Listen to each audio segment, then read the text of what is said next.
Hi friends, ఎలా ఉన్నారు? Welcome to our channel. ఈరోజు వచ్చేసి శ్రావణ మాసంలో 3వ శుక్రవారం అనమాట.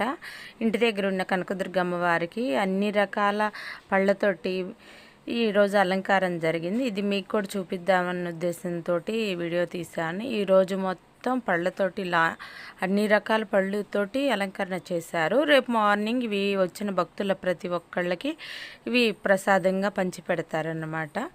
అవి తినటం వల్ల ఎలాంటి రోగాలన్నా కూడా మాయమైపోతాయి అని చెప్పేసి అంటారు. అమ్మవారికి ఈ ఒంటి మీద ఉండటం వల్ల అమ్మవారి కృప ఎల్లప్పుడూ బాగుంటుందన్నమాట. చాలా వెజిటబుల్స్ తోటి అయిపోయింది. ఫస్ట్ శుక్రవారం చేశారు, రెండో శుక్రవారం కరెన్సీతో చేశారు. నేను తీయటం కుదరలేదు. ఈ వారం అన్నా మీకు చూపిద్దామన్న ఉద్దేశంతో చూపిస్తున్నాను. ఇది లోపల అమ్మవారి టెంపుల్ లోపలేనమాట. ఇవన్నీ కూడా ఉన్నాయి. ఇవి కూడా మీకు చూపిద్దామని తీశాను. Thank you friends.